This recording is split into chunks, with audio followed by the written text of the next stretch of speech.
Good evening, everyone. Today is March the 17th, 2026. Most gracious and Heavenly Father, we thank you, God, for the gift of life. We thank you, God, for another opportunity just to come together. We lift you up. We ask you, God, that you will bless our broadcast as well as the viewers and their families as well. We thank you in advance. In Jesus' name we pray. Amen. Yo, what's good, everybody? Uh, yeah, I want to start out by saying happy born day to everybody that celebrated over this past week. Yesterday, Mr. GQ himself, Mr. Stanley Covington, happy born day. And then today, I want to say happy born day to my cousin, whose birthday is actually today. Love you, L. Hope you had a wonderful day. But shout out to you. Um, want to say condolences to the whole community in general. I just seen maybe about 10 minutes ago. We lost Kiki Shepard on yesterday. You know, many of us we grew up watching Apollo. I remember back during those days. You know, trying to rush in on a Saturday night so you could get home by 1 o'clock so you could check out Apollo. See Miss Kiki Shepard, Sam M. Sims, and so shout out to the whole Apollo family community. Kiki Shepard, thanks for all the great memories. A lady of elegance, a lady of class, but she would thoroughly be missed. Um, yeah, who else was it? Uh, and congratulations to everybody that's celebrating different milestones over the week. I see all the they believe that most of the kids, well, some of the kids here in the South, they're returning back to school from spring break. So let's keep our children in prayer that they close out the year strong, as well as all the teachers, all the staff, all the cafeteria workers, all the custodians. I think that that might be a show I want to put together where we show appreciation to staff members of high schools and schools or whatnot. I just thinking back over my life, I remember the significance of Banks, who was like our head custodian, the security guards, um, cafeteria ladies, like how pivotal they played, the parts that they played in our everyday lives. And I think a lot of times get unnoticed. A lot of times we shout out our teachers who rightfully earn that right too, but it like the old homage you say, it takes a village. So I think that we need to give a little bit more praise to just staff members at schools, period, in general, because they help shape and form our lives. I know it was many a times where you might see somebody might one of the custodians might see you in the hallways and, hey man, what's going on, man? You ain't looking quite the same as you. You know what I mean? Just those brief interactions goes a long way. So shout out to all the staff workers at these different schools, and um, we salute you from the Marvin Bennett Jr. Show. With that being said, we're gonna go ahead and get into the show. What's good with you, Sam? What's going on, bro? Man, another day, man. Another day, man. We can jump Yeah. right into it. Celebrating the hometown boy. Um, and like I titled the show, and the Oscar goes to shout out to Mr. Michael B. Jordan, who's a Newark native, graduate from Arts High. Um, Old Wallace. When I posted, I said Old Wallace. Finally got him an Oscar. If you know, you know, as they say. Hey, what's good, Jew? Um, yeah, but shout out to Michael B. Jordan. What did you think? Did you watch the Oscars last night, Sam? Honestly, I followed it on like Twitter, just to see who was winning. Mm-hmm. But after that VP a couple years ago came out about the Grammys and basically explained like Hollywood, the Grammys, music, it all like I put it this way: they tried to pay her over $10 million not to say nothing, and she put it out there. So I've been losing faith in a lot of award shows. Mm-hmm. Um, when they blew off Spike, my first eye opener was when they blew off Spike Lee for Malcolm X. He should have definitely won for that. Denzel should have won for that. Um, it was some other situations, but I also know that Spike Lee was blacklisted. But I'm definitely a Michael B. Jordan fan. I think he has put in a lot of work. I also think that with him heeding the advice of from Denzel to turn down more roles than what you accept, Mm-hmm. so you can remain a commodity. I think that definitely helped. But as far as the movie, all the awards, me and my wife watched it, and she wanted to watch it again last night, and I told her no, I'm not. I'm not gonna watch it again. I watched it twice already. Mm-hmm. Um, I kind of feel like the score was amazing. The the cinematography, whatever they say, that was amazing. Um, but Michael B. Jordan did his thing, especially with playing two characters. Mm-hmm. But it was I still don't rank it above like Get Out. That movie. Mm-hmm. Like it's just it didn't give me the same thing that Get Out there. I'm not going to use old movies like The Hurricane, Malcolm X. I'm not going to use nothing old like that. But I'm glad that he's getting his due. I just don't want it to be an asterisk. Just like when Tiana Taylor got the award, actor of the year or what, like she was barely in the movie. Like I didn't think that was a award performance that she gave, but I think it was more about what that VP said. Like when you have a certain story, like I seriously doubt that Bad Bunny would have won the record of the year had he not been performing at the Super Bowl. Because the lady did say Jay Z was in that room. Like he was one of the power brokers in that room when they're picking all the winners for the nominees. So, I just don't look at awards the same. Yeah. And just to be clear, for the viewers, Tiana was nominated, but she didn't win. She didn't win an award last night. No, I'm talking about the one she won before.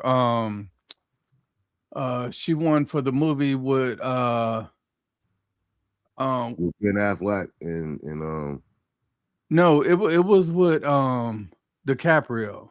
Um Hold on, I'll get it. yeah, what, a BAFTA award?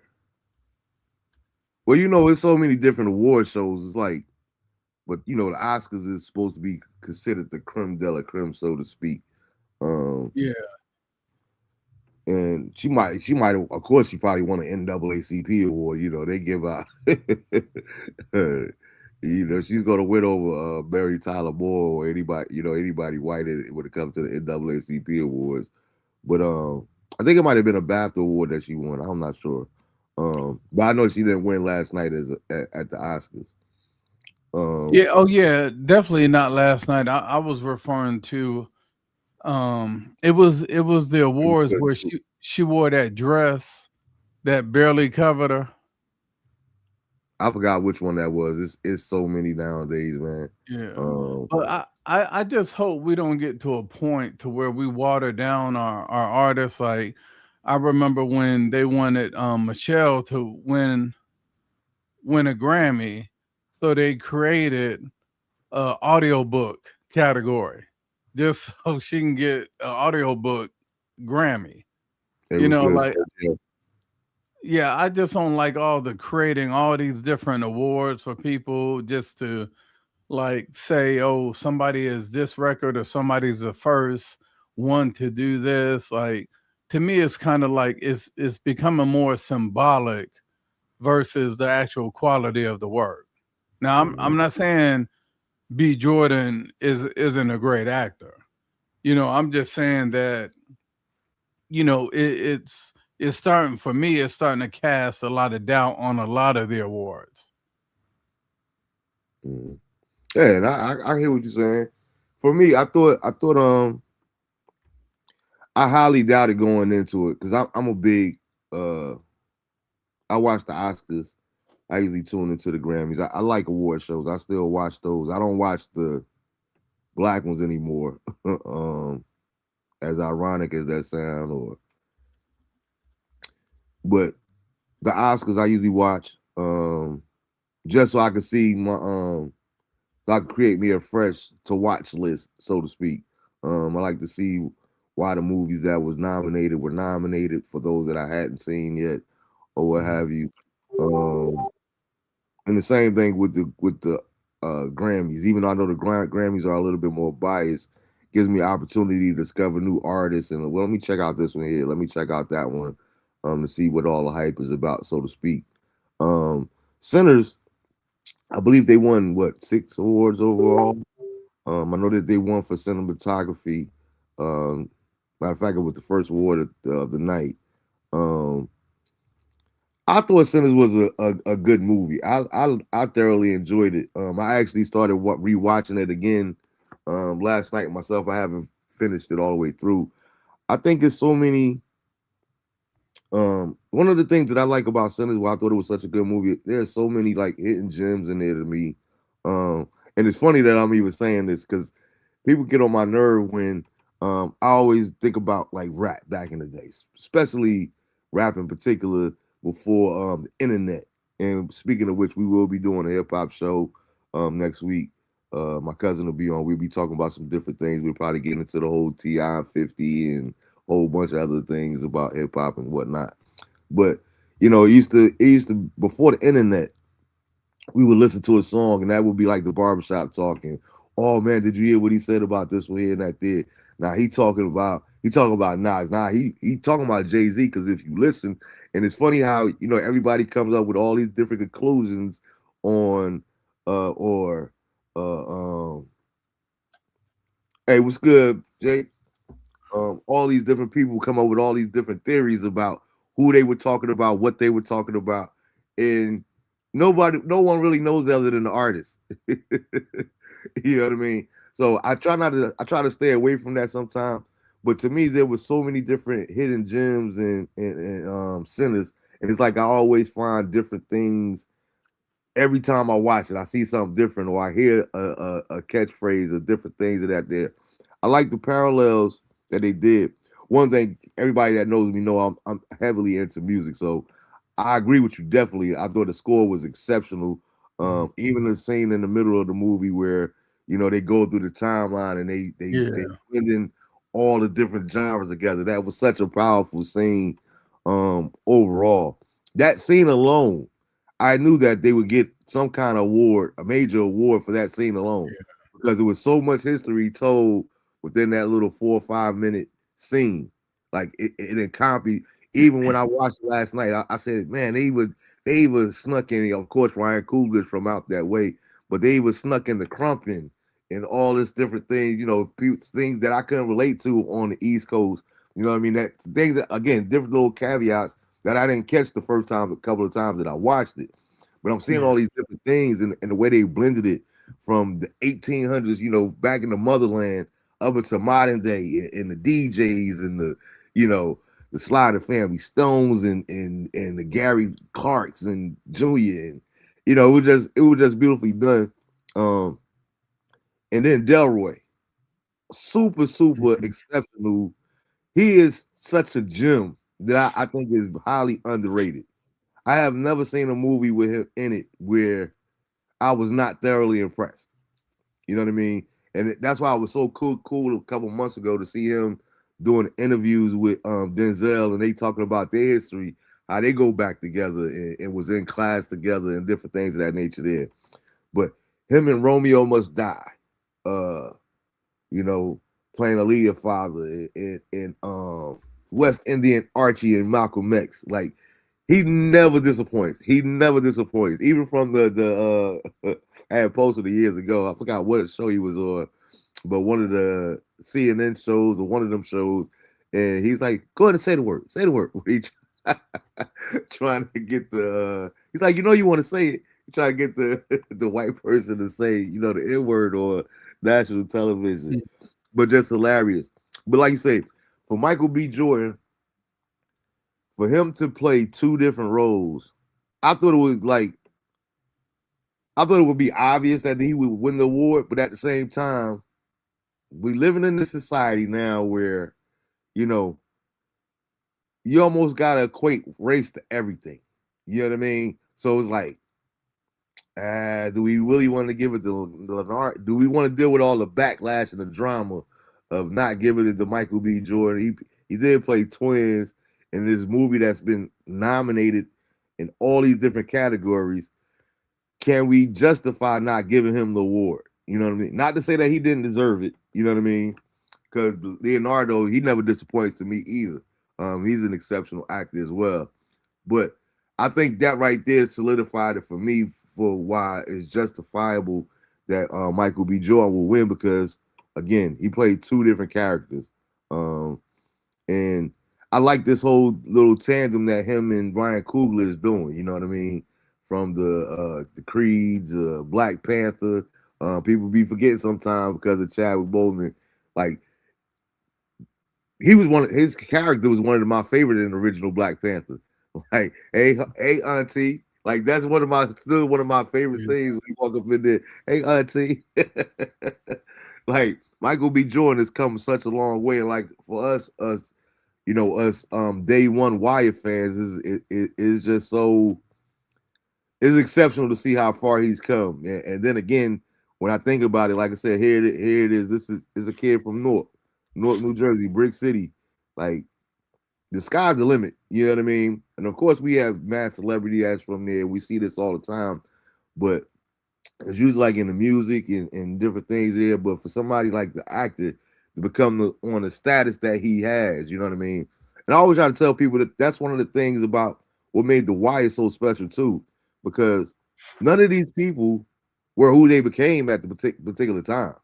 You know what I mean? Yeah, Idris Elba. I always laugh at myself because I remember the first time I ever seen Idris on late night talk. He was on Jimmy Kimmel. And I'm sitting there like, yo, what is he trying to be, a comedian or something? Like, why is he talking like that? Because I had never seen Idris outside of Stringer Bell. I thought it was like a fake. Like, hey, you ain't even got a good English accent. Like, come on, bro, what is you doing? Like, why are you talking like that? Come to find out, Idris is actually from over there. But I A was lot of so them guys are. yeah. So, but it was like in that case, like, no, I know Stringer Bell. I know this dude from Baltimore. I don't know that, you know what I mean? He's an actor from overseas. And like you said, it's a handful, especially now. It's like that's the new thing. Um, but none of those guys ever became Michael K. Williams, rest in peace. Like there were so many different great actors that came from The Wire that was just the show. We wonder if it's gonna work or not. And here it is, all these years later, we got all these megastars. Um, so yeah, shout out to Michael B. Jordan, man, and Ryan Coogler as well, and everybody that was a part of the film. I thought my big boy did exceptional, and I like me personally. I love the writing of Sinners, Mhm. because it made you think. I remember the big thing going into it when it first came out.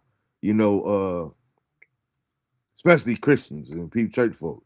You ain't got no business going to see no movie called Sinners, and it got witchcraft in it and all this other kind of stuff. And it is like I try to stay away from it, which is I got something that I wanted to ask you too, like throwing a curveball, totally unrelated, Sam.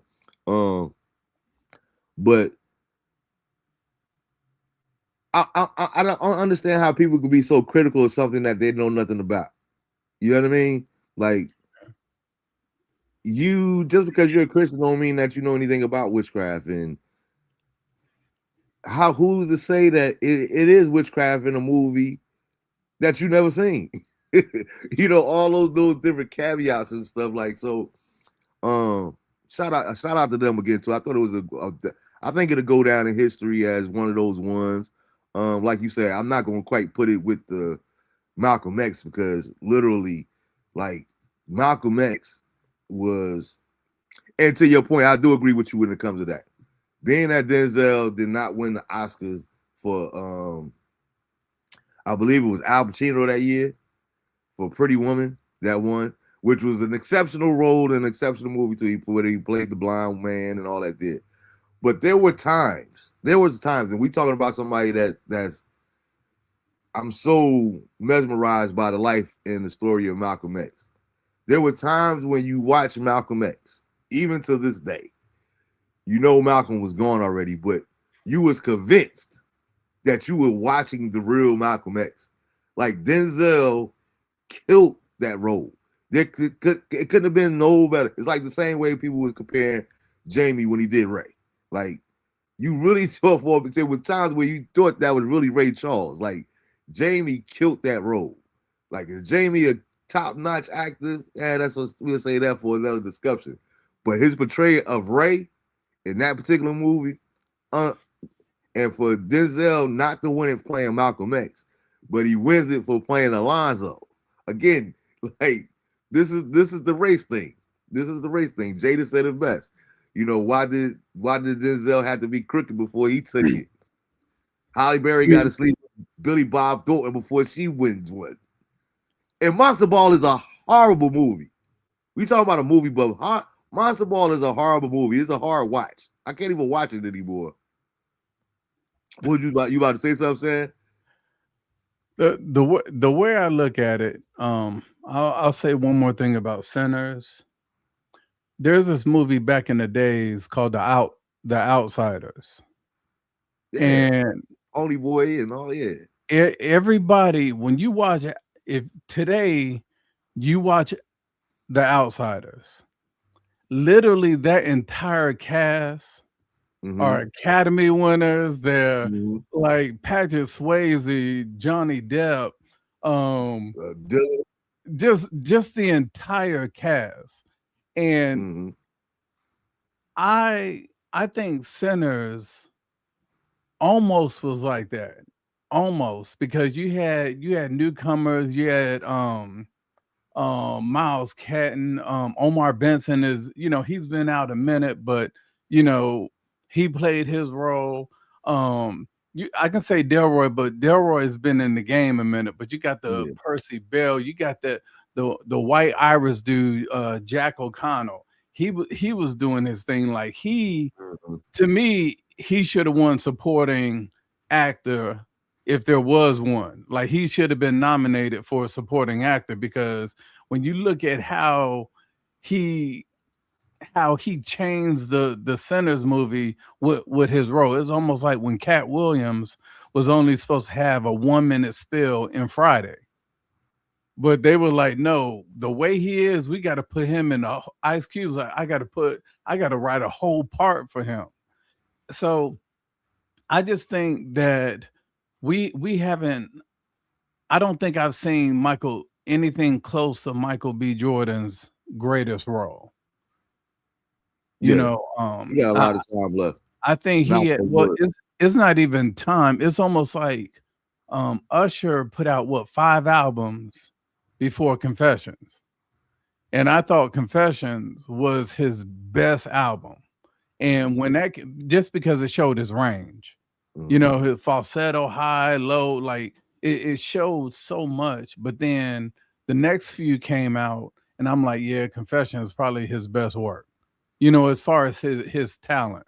Like I don't think we've seen Chris Brown's best or something. So when it comes to Michael B. Jordan, I definitely think like the best is yet to come because he has put good people on his team. Mm-hmm. He is getting people to advise him, like Denzel's advising him, hey, dude, turn down more roles than what you take. He's not doing like Taraji was taking her people had her taking every role that came along, Yeah. and her, to me, well, her career, for example, was Benjamin Buttons was her high. Like she shouldn't have stepped back down to some of the roles she played after she did Benjamin Buttons. Like she should have, but she heeded the advice finally and she fired all her people. She's like, I'm paying them all this money, and yet they couldn't capitalize off me being Cookie. She was like, I shouldn't have never had to work again after being Cookie Lyons.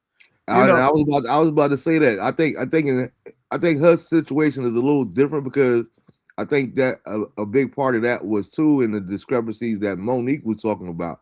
I think Taraji was in a position where she made it, not saying that she did, but she might have felt like she had to take more roles because of the salary disparity when it no, comes to she said why she did. She was like, some people gave her a chance. She knew the script wasn't that good, but she took it as a favor.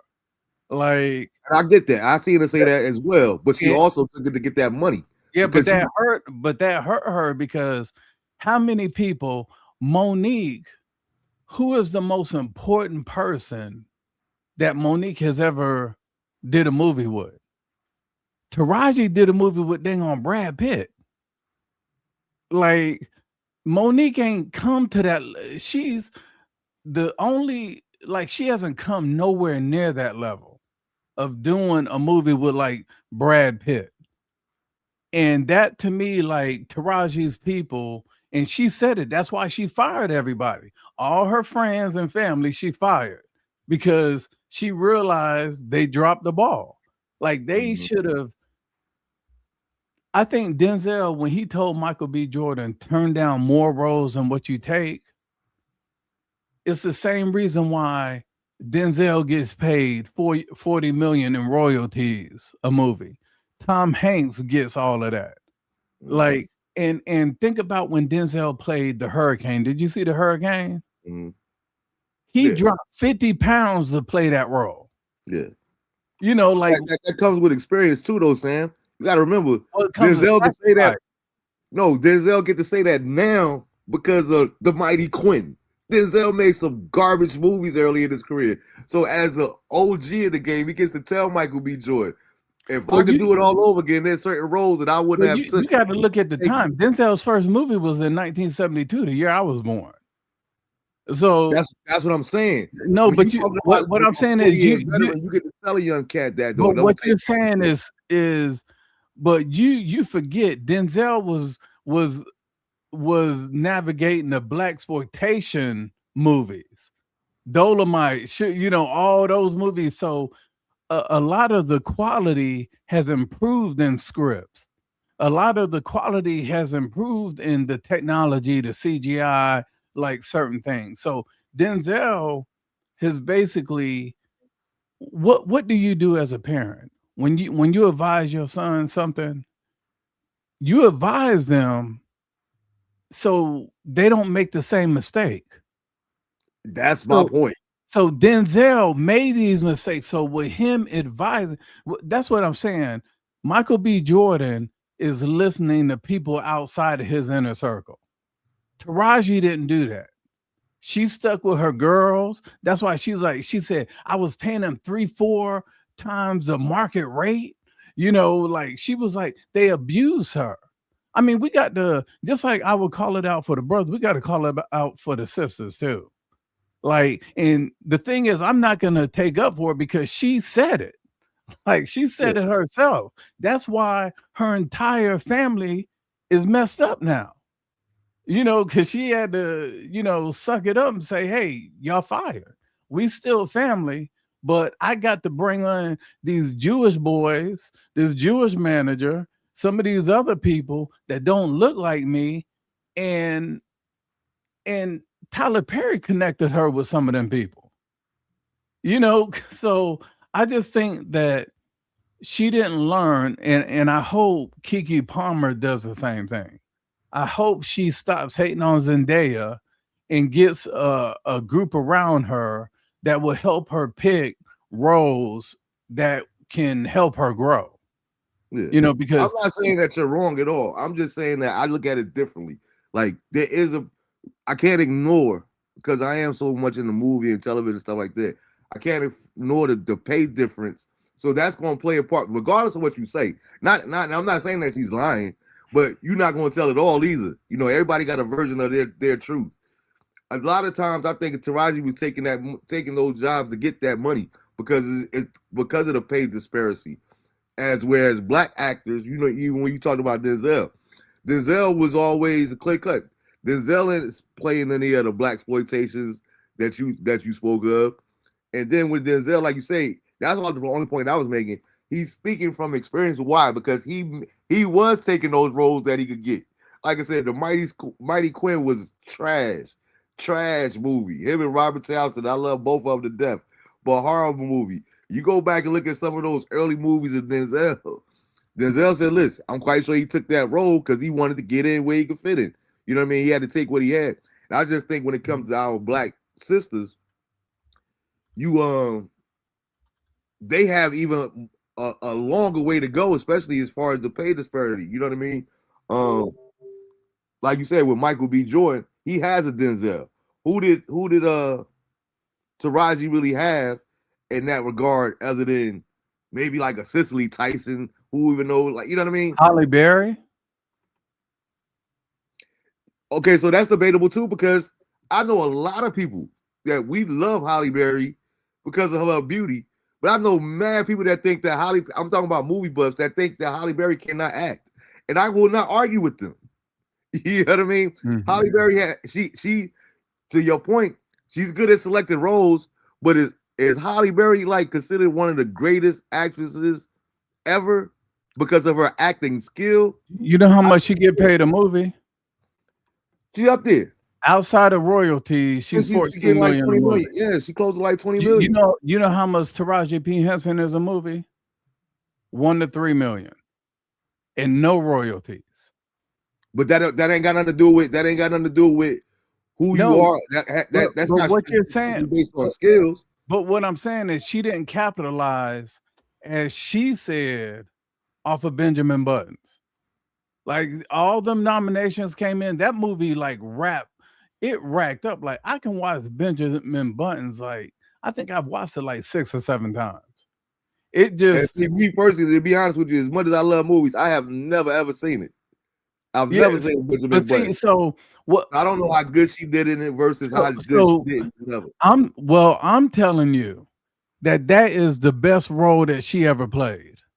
So what I want you to do is watch the movie just to see, because that was her peak, and her peak wasn't her best. Like she could have kept going up, but she didn't. She would go up there, then she dropped down. She would go up a little and drop down. So watch Benjamin Buttons, and then you tell me like her level, because people can talk about, like when Holly Berry played in that movie Baps. I was like, why did she even play this movie? This had to be a favor or something to somebody. And I was sitting there like, ain't no way she should have taken that role. But then she when you said she won for Monsters Ball, this is the thing with Monsters Ball. I really can't focus on the acting and stuff like that, because basically, did you watch Monsters Ball? Yeah, of course. I mean, so everybody was talking about, dude, this scene, you got to check this scene out. Make You me watch feel the good. whole movie just for the scene. That's it. But but but the thing is, so I can tell you now how good of an actor Billy Bob Thornton is, not because of Monster Ball, but because of Landman. Like the Taylor Sheridan movies that he's doing now. Like if you watch the Landman, you'd be like, man, this dude is gifted. Like to me, Billy Bob Thornton has done more on series than he has in a movie. Except for Sling Blade. I think he played the mess out of that role. You know, I'm about you to say never I've been on Billy Bob Thornton for years, so that's nothing new to me. I knew Billy Bob was nice like that. no, but he Monsters Ball didn't reflect his acting ability. You Monster know, Ball didn't reflect nobody's acting ability. That's my point. It was trash. I'm poking the little like I don't even want to get into basketball. And we spent way too much time on Taraji. I don't even know how we got there. Who cares? Like I don't feel bad for Taraji. Yeah, she got abused or whatever, but I got a mantra in life. Like people don't even get away with what you let them. If she got taken advantage of, it's because she allowed it. So you live and you learn. You know what I mean?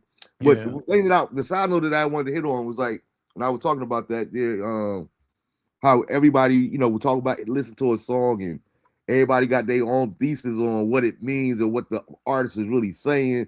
I'm quite sure I always wonder like how often do the artists look back at all this commentary like, are you kidding me?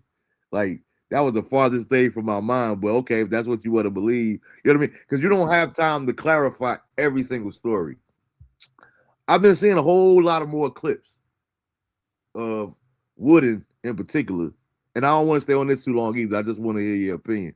Um, because I know how you feel, but I'm seeing more and more clips of Wooden preaching against Christians being in whatever they call it, the divine, with the fraternities and sororities.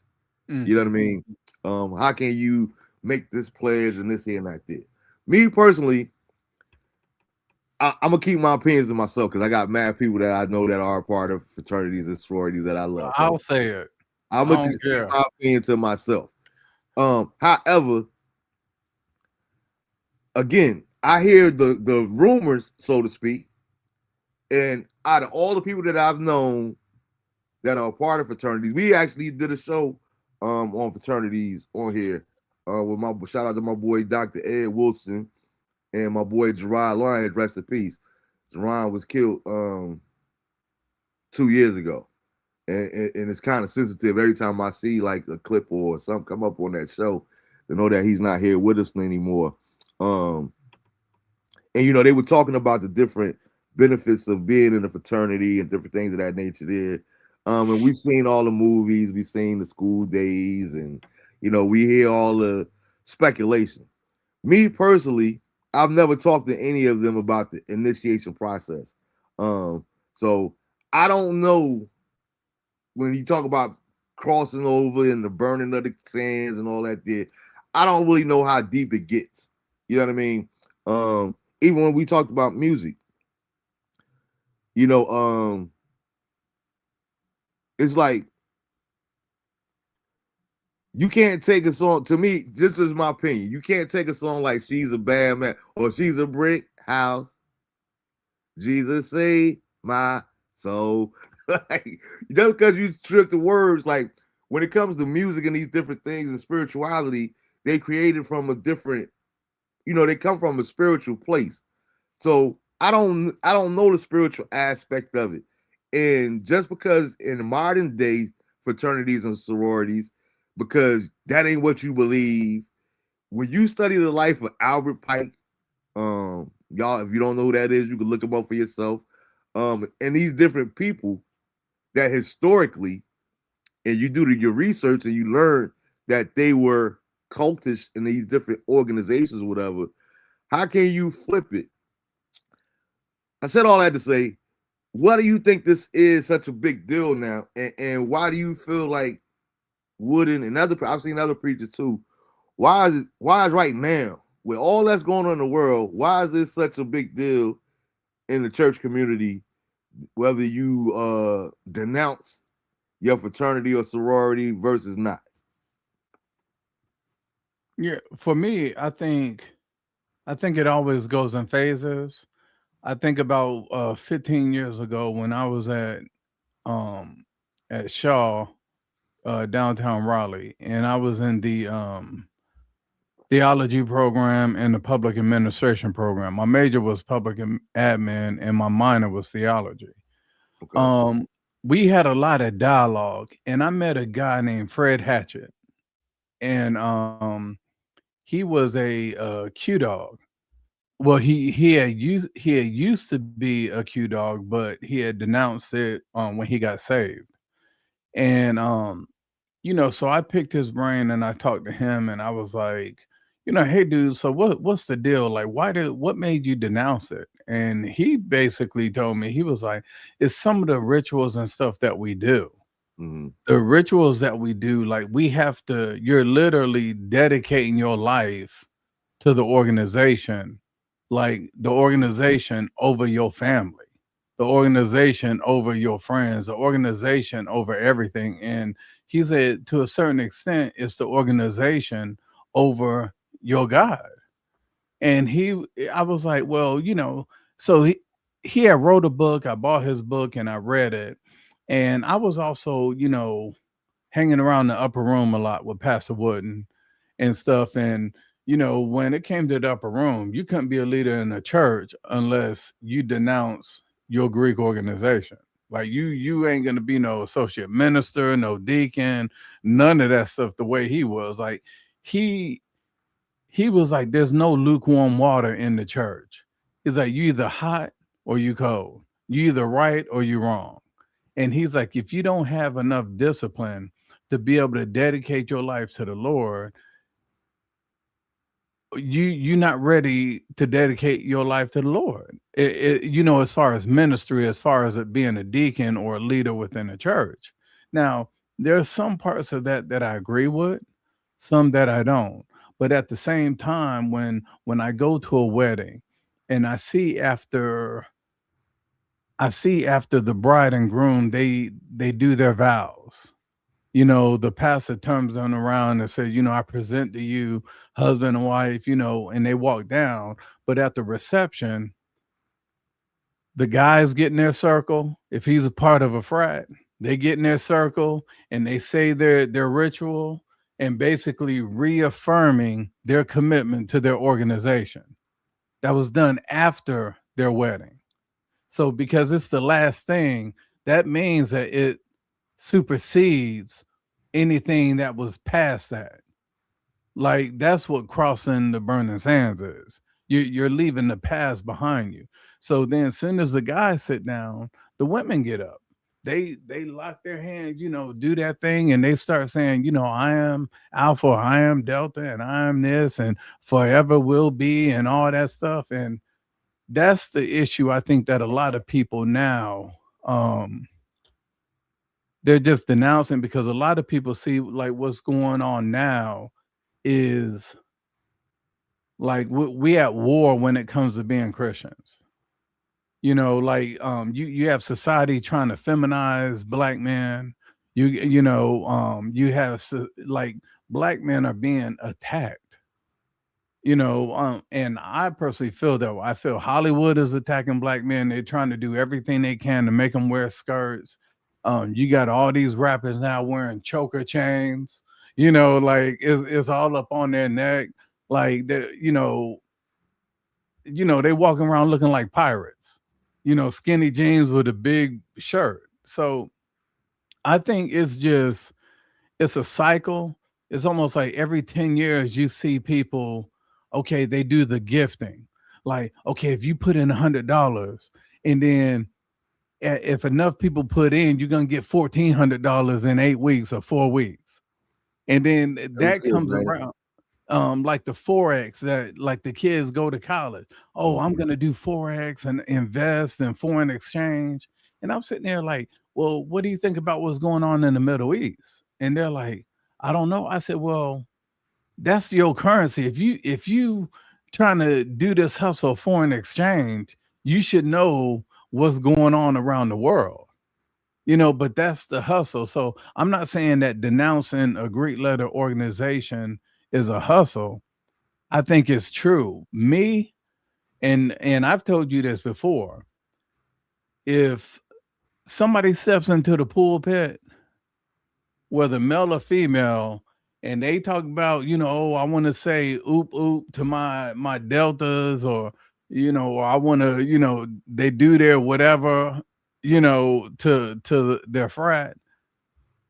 Everything that they say during that message is like it might as well be Charlie Brown. I can't take anything that they say to light because the way that I personally feel is that there can be nothing like I did a sermon once called "It's an Idol Issue," and I talked about the Old Testament that there were brass gods, there were steel gods, there were gold gods. You know, they had all these statues, and those symbolized those gods. And I said, well, now you look at the New Testament, which is where our society is now.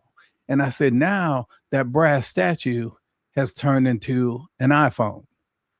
That that brass statue or the gold statue has turned into a Zane novel, you know, and most women know about Zane novel. Like idols have just taken a Men do whole too. a whole different role. You follow what I'm saying? Like they're not like just a regular statue, like the Academy Award statue. They're not just statues now. Now they're in books. It's on TV. It's in media. It's certain things like where you hear people say, "Oh, I can't even talk to you until I got to see this. I got to focus on this." You know, and that's when I think there's an issue. Yeah. And see me to me for just for me personally, I'm not defending it either. It just ain't that serious to me. Like Pastor Will always said, you know, everybody got to fight to fight. You know what I mean? All fights ain't my fight though. I kind of agree with that because one, I'm not that invested because there's a lot of people that double down. Cause all right, so it's just like I always preface everything. Everything is based off of what we believe, right? It's just our belief system. It doesn't mean that it's the truth. It doesn't mean that it's the eternal accuracy. Like it's a, you know what I mean? It's just what we believe. So always preface everything by saying that. Um, come on, man. My bad. I got this game plan. I want Howard to advance, man. um, they so based on that, I know there's so many people that I would consider real Christians that's not going to denounce they because they don't believe that is that serious. They know that God is the ultimate in their life and all that. They just like being a part of this fraternity or sorority or this community and different things of that nature. There, and it was like I said, I know how you feel about it, but it's like I almost feel like that when I go to Kojic churches too, or different churches.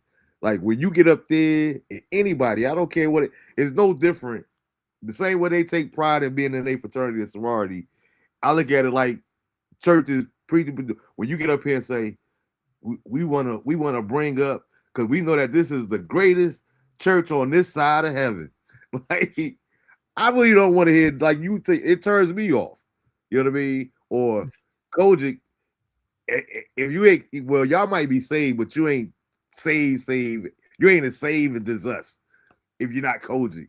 You know, it's like this arrogance, this air that comes along with these different entities. You know what I mean? And at the end of the day, until we stand before the Almighty, don't none of us know. Southern Baptist might be the greatest denomination. I'm just using that as an example. And you know, but people, it's like they take pride in whatever they are. You know what I mean? The Bennetts, we the greatest family in North Carolina and all these different things. So I just wonder why I'm seeing more and more, or why does it seem like he's harping on that so much nowadays? Where I want to get back to like I have made that post earlier this week with the dude was it was old from around the election time where the preacher is preaching against Barack Obama and him, you know, doing the supporting the LGBT once he put the colors up in the White House and sort of what you were saying too, like you know, is an attack on black men and integrity. They're trying to demasculate black men in general, society as a whole, and these different things, and um, it's like at the end of the day, you got to do what you got to do. My bad, y'all. I'm so distracted in this game. Like, let's go, Howard. 12 seconds left. I want them to advance the March Madness, but I hate it too because it's like um Juice said. I think Sam said it best. Anything you put above God is problems. and I'm not saying that I disagree, but again, Drew, that's based off of what we believe, not that what we know is true. You see what I'm saying? Like, I'm not saying that it's wrong either. I'm just playing devil's advocate, so to speak. Some people don't believe that God is the greatest thing in life. Some people think that family is. Some people think that it's occupation. You know what I mean? That whatever you believe, that's just what you believe. You know what I mean? So I can't. I'm not going to judge you or critique you, so to speak. That's the better word. I'm not going to critique you on your belief system based off of my belief system. You know what I mean? Like one of the things, like I had him on the show. We talked about it. Leonard Salahuddin is one of my best friends in this world. One of my brothers. We go all the way back to high school. Leonard is a Muslim. Me and Leonard in 35 plus years, Sam. Me and Leonard have only had one conversation about religion in 35 years. It don't stop our brotherhood. It don't stop our love for one another. How you believe is how you believe. What you believe. He ain't never tried to convert me to Islam. I ain't never tried to convert him to Christianity. You know what I mean? What you believe is what you believe. So I think Yeah. that um, you know what I mean? It's just something that we don't discuss. We discuss everything else, and it's not like it's a touchy subject where we can't discuss it because based off how we believe, we just respect that that's how we each other believe. But you still my brother. I still love you. I'm still just a phone call away, whatever the case may be. So Mhm. I'm not going to cut somebody out of my life as a believer. I'm not going to cut somebody out of my life because they choose to be in a sorority or a big. All right, I'm gonna say it. The only thing that'd be annoying me when it comes to fraternities and sororities. Like you said, the whole pride thing, and I get it. I get it because I played team sports, so I know what it's like to be even on a losing team. That brotherhood is like ain't nobody. I'm going to war with my brothers, so I get that mindset when it comes to fraternities and sororities. It just get annoying sometimes from the outside when you go somewhere ski and they do their own little hands and the colors. Oh, you ain't supposed to be wearing pink and green and girls want to fight each other because they got the wrong colors on it. You ain't a part of it. It's just comical to me. It gets overbearing sometimes. Then all the posts, like how many Founders Day is there? Every time I turn around, it's like once a month. We gotta celebrate the divine, whatever, this and that thing, all that. So it's just a whole bunch. But if that's what you choose to do, more power to you, man.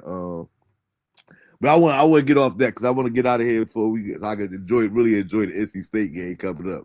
But I wanted to hit on Bill Maher. I don't know if you can play it or whatever.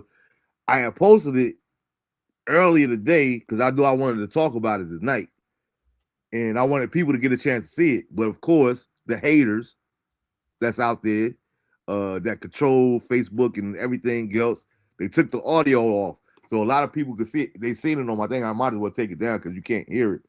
But if you guys are not familiar with Bill Maher, he I forgot who the guy was that uh asked him the question. He said, "But would you be out there in the field with us?" And Bill Maher's response is, no, I'm a house nigga." So made me want to explore that topic. Who has the right to use the N word, if anybody at all? Um,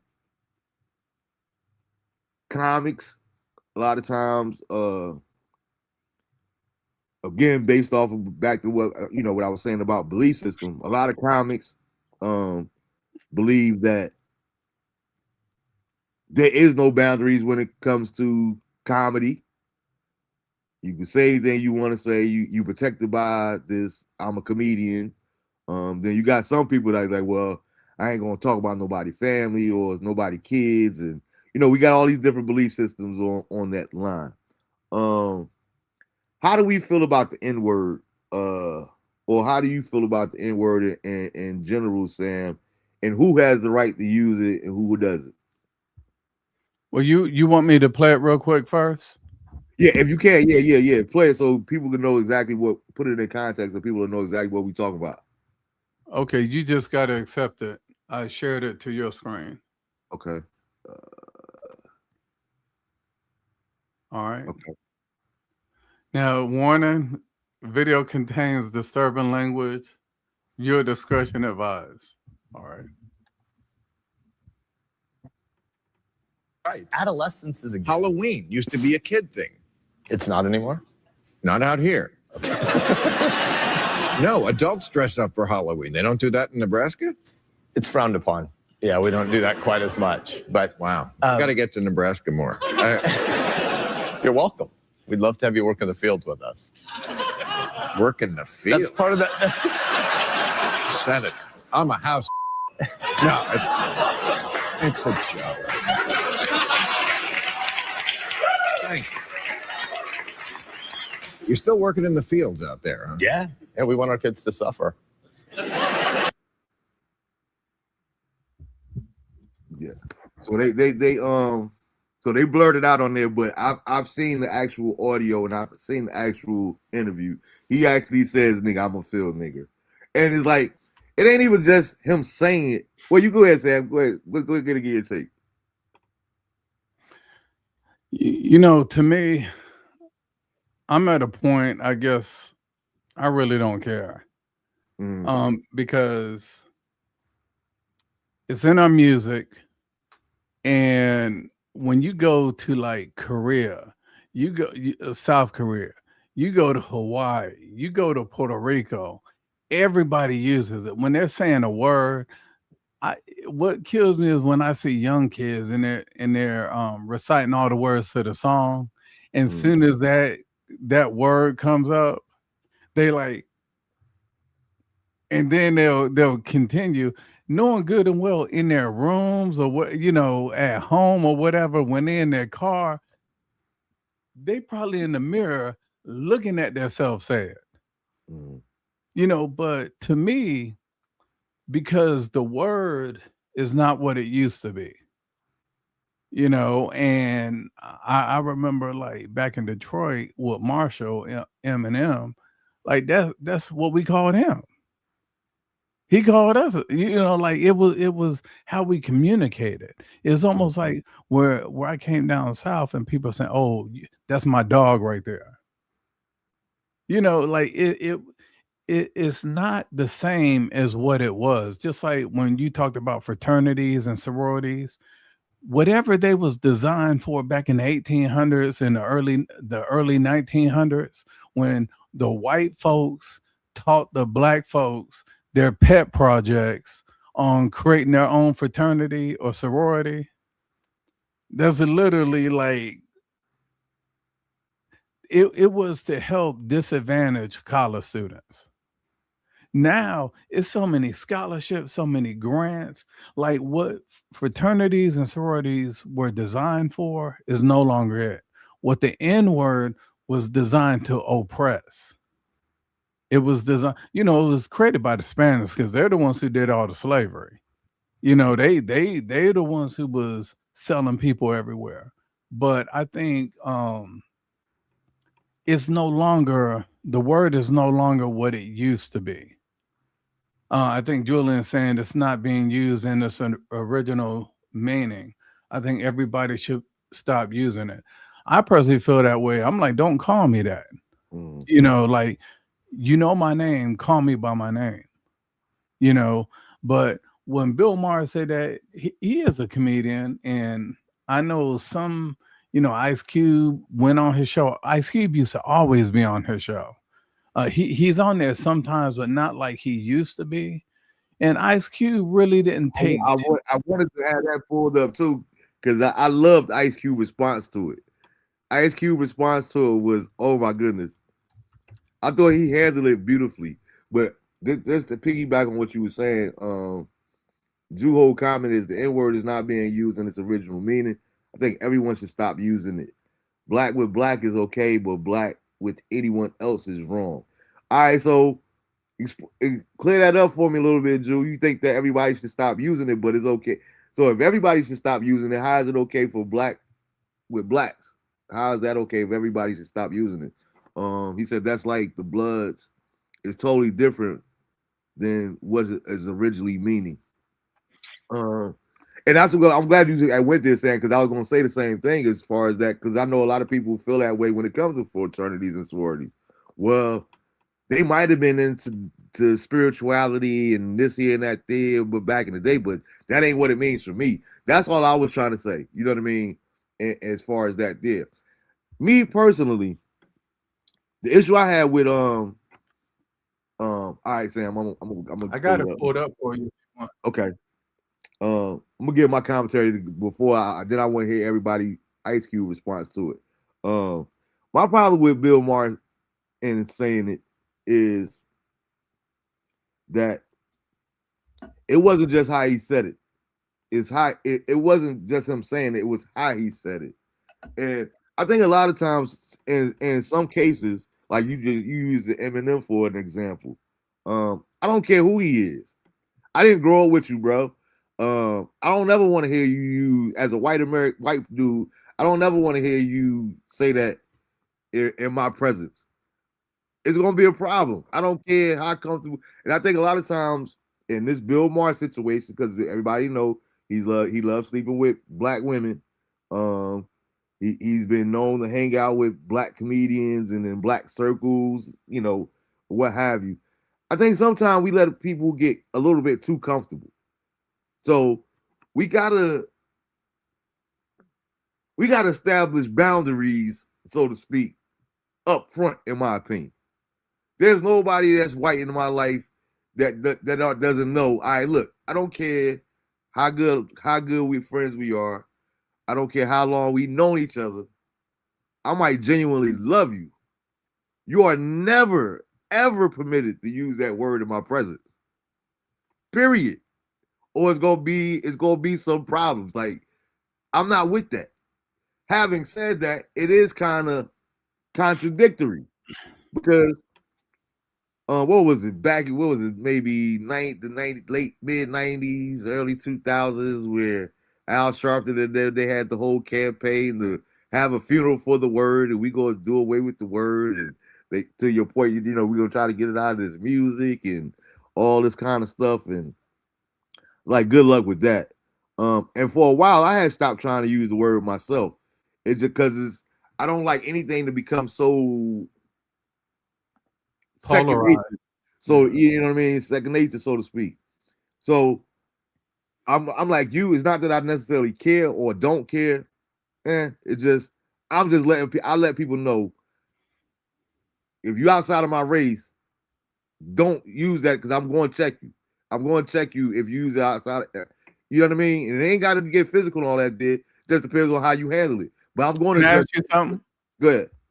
Well, I want to ask you two things. The first thing is, so when you see, let's say, a white person, so let's take the clip that we just played. Mm-hmm. Instead of Bill Maher saying, "I'm a house Negro," but with the ER, mm-hmm. How about if he would have just said, "I'm a house N-word"? Would you have been fine with that? With him saying N-word versus the actual word? Nah, because again, I still understand where it's coming from, the place that it's coming from. It won't sting as much, but at the core, I know you want. I'm like El Delro earlier. I know you want. He's saying the same word. Mm-hmm. Like, it's literally like if you have somebody like that's rapping a song, and like you see these little soccer kids and volleyball kids and stuff, and they're up there rapping Amigos or whoever, and instead of them saying it, they say, when it gets to that part in the song, they say N-word. Yeah, they're not going to say it in front of nobody, but if when you by yourself, but the thing is, is it okay for them to say N-word in place of saying the actual word? No, okay, not for me. But some people are fine, because you can have a white friend that stays across the street from you. Mm-hmm. And it's like, man, these kids was calling everybody the N-word out there when we went to Houston. Are you going to be like, man, don't say N-word, don't say none of that around me? Are you going to like accept it, because all they're trying to do is explain what they experience? And I get it, but there's another way to explain it. That's just me. So this is the second thing. So, I heard you say earlier that basically white folks shouldn't be allowed to say it no matter what. Mhm. So, did you see a movie called Django Unchained? Absolutely. Okay, so when Leonardo DiCaprio, the way he said it in that movie, he said it how it was intended to be used Mm-hmm. to oppress, to overseer, to all that. And so, do you think he was wrong for that? Or in the movie, he should have been saying, "Oh, okay, Fanny, you my N word. Oh, y'all trying to buy my N words?" Or would you? To me, that's apples and oranges. You're not gonna have no movie where you use it instead of using actual word nigga, where you gonna be saying N word in the movie. That's gonna take away. That's gonna make the whole movie suck. So to me, that's a Okay. whole different category. Bill Maher is a comedian. He's performing. Leonardo DiCaprio is an actor. He's performing. I see Right? what you're saying, but those are two different things. No, That's my opinion. There's two different things. With he could have with any other kind of way live on the spot in this interview with comedian. He chose to go that route. Leonardo DiCaprio, he took a role where he read a script and knew that this was a part of it. That's something that's totally different. he could have changed it. And he wouldn't have been in the movie. No, did you hear the story that Jamie Foxx did with Samuel Jackson? That's the part that I was about to explain. Leonardo DiCaprio, because of the word, Leonardo DiCaprio didn't even want to take the role. They had to convince Leonardo DiCaprio because he's so against using it. It took Samuel Jackson and for them to talk to him. Look, bro, ain't gonna be no problem. This is just a movie that we making. You know what I mean? But he was It's against entertainment. Huh? Exactly. So Bill Maher is entertainment. Okay, if Bill Maher say that in front of me, we gonna have problems. Who takes Bill Maher serious? He's a comedian. Who takes D.L. Hughley serious? He's a comedian. But they're also comedians that. All right, so you saying that once you're a comedian, you just blackballed as a comedian? George Carlin was a comedian. I didn't say you're blackballed. I'm saying it's fine. I'm saying blackballed, but you just put them in that one box. Like George Carlin was a comedian, but George Carlin was so much more than just a comedian. You know what I mean? DL is going into space where we know DL as a comedian, but now DL all of a sudden want to be an activist. I'm not saying that which he's gonna fail at because he already got too much in his life. Like he's trying to make money. He's going into the role now that we done lost Jesse Jackson. Al Sharpton is probably on his way out. That you have all these people now trying to take the reins. That's how I say. Like they know it's money in being divisive. There's money in the black movement. You have this unit, the Black Lives Matter raised over $100 million. Didn't help nobody in the black community, but it made a bunch of people wealthy. You have D.L. Hughley, he'll say whatever, but at the end of the day, he's trying to get streams. He's trying, just like Roland Martin. They're trying to get streams. They're trying to do this. Just like, who is that? Who's the white blonde lady? Megyn Kelly. If you don't get streams, you ain't getting money. All they're doing is saying stuff to get streams. It's entertainment. That's the reason why they call it programming. Mm-hmm. For me, we could agree to disagree. I don't think that DL just does it for the movie because I've been following. DL the money, not the movie. The money. The money. Yeah, I mean, I disagree because before I seen DL talking about these different issues in his comedy, he's into it more now that he has a voice. But since day one, DL has always talked about different issues in the black community, even bringing it into his humor. And at one time in the early 2000s, people were saying he needed to just stick to comedy and leave that out of his context. But I ain't here to talk about what you can talk about, what you can't. You know what I mean? I don't think that is hidden ulterior motives. That's just my perspective. And Drew said earlier, he said, Marv, I think the boundary is let's not let's stop using the word to each other, then others will have to stop using it that got them using it. I agree with too. So to your point earlier, when they hit in the music again, as far as Bill Maher, I thought he was out of pocket. I hear what you're saying and all that entertainment, all that there. It's gonna be a problem for me if like I just think he got a place where he's too comfortable. He felt like he could really get away with it, and it's just a joke. But everything ain't funny. That's just Yeah, I my. mean, you could tell. Yeah, you could tell The Office, but like, let's say, for example, this is what I kind of mean when I said that. As far as like, if somebody is a comedian, like in in the black community is the only community where we look for our entertainers and athletes to be our leaders. They don't do that in the Asian community, the Jewish or white community, none of that.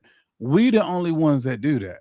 And I'm not saying, oh, LeBron just need to dribble, shut up and dribble, or Steph Curry need to, or anything like that. But DL Hughley does all these things. Now, without Googling, which you can Google after, can you tell me, have you ever heard of a DL Hughley scholarship? No, right? Have you ever heard of a D.L. Hughley grants for single mother homes? Nope. The best way to be an activism is in the word act. Like people don't know, like Eminem, he's built over 200 homes in Detroit for single mothers. AC Green, Jalen Rose. Jalen Rose has a private school in Detroit where 100% of the kids that go get a full ride to college. The teachers at Jalen Rose private school are the highest paid in Wayne County. That's Detroit. You don't hear about it. But people, if you're from Detroit, you know about it. D.L. Hughley has done nothing for his community other than talk and make jokes. That you know of. No, you can Google, look up all the look. I got the research right here. That, but what I'm saying is everything is a public conversation. Like everybody don't do everything just to be known. Everybody doesn't. I understand that, but you still, when somebody forms some type of thing to where they're doing in the community, anybody in their right mind, they set up some form of nonprofit because they're not just gonna give the money out unless you Shaq giving $100,000 a day out. You basically set that up so you can write it off. You can be accountable on how much money is going out of your house. I can Google Marshall Mathers and see what he's done in Detroit.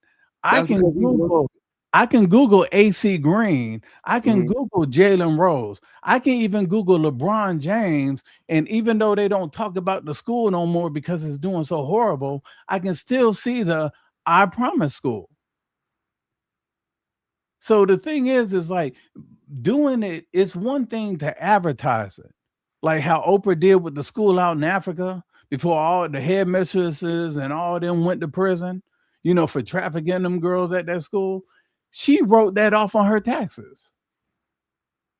You may be silent, but there's always some type of inventory to track that. And it's not one, because when you sent me that clip and said, hey, I want to talk about this, I already did my research. I started all my research. Yeah. And I know how you feel about DL, but all I'm saying is no, I don't feel bad about let me make sure I get this right with you. I don't feel bad. I watch his on Netflix special, like I laugh, like I don't hold nothing to him. Just like I look at him like I look at Dave Chappelle. Like I look at them like any comedians. Dave Chappelle will say some political stuff, but guess what? It don't matter if it's for Trump or Kamala or DC or whatever. If it's funny, it's funny. I'm gonna laugh. Like that's what I watch. I watch DL for comedy. I watch Dave Chappelle for comedy. I watch LeBron James for basketball and flopping. I watch Steph Curry for basketball.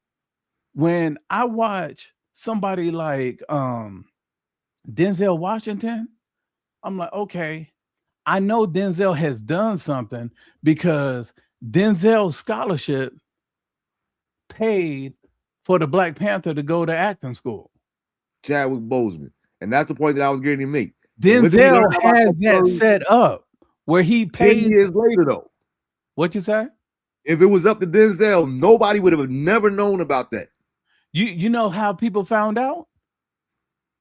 After Chadwick Boseman died. Yeah. No, but Chadwick Boseman said that when he was accepting that award in front of Denzel, and he's like, without Denzel, there would be no me. Y'all don't know that he paid for my college. Like he told, and that's only because of not Felicia Rashad, Debbie Allen. That's only because she told them Felicia Rashad. That's only because she told them where the money came from. When Denzel first put that money up, there was no scholarship fund. When Denzel first put that money up, Denzel pays for 5 scholarships. It might be 10 now, maybe even 20. I know that. What I'm telling you though, Sam, is I've seen Denzel talk about this in depth. When that first happened, the initial contract, the only way that Denzel was giving this money up was for under the one stipulation that he had was that nobody ever known where the money came from. Denzel did not want anybody to know that the money came from him. But when Chadwick Boseman became Chadwick Boseman and he got out and then he got sick and everything else, that's how it got all started, matriculating. But when Denzel first gave, so up until that point, until we heard that story, and now that we've known that it's all out there, who's to say that Denzel hadn't been giving people money from the Philadelphia days or whatever the case may be? All I'm saying is, you saying Google it, but everything isn't public information. Some people, I know people like that on our level that does that blesses people all the time and say, listen, the only way I'm gonna be a blessing to you is if no one knows. I don't care if you want to give me my praise or my due here and not there. I'm telling you now, don't ever tell nobody that I gave you this, because I don't want people to be looking at me like, oh, he's just doing that for this, or I'm just doing that for everybody's totally different. But all I'm saying is everything can't be Googled, everything can't be researched. And I'm not, at the same time, I'm not saying that DL has. I've seen DL in different shows in different cities say that he's done different things. Do I have receipts of that? No, he's never done anything for me personally, but I don't know.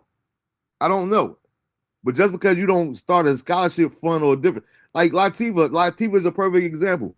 Latifah has so many different organizations and does so much for the community back home that you can't Google like all the foundations that she got.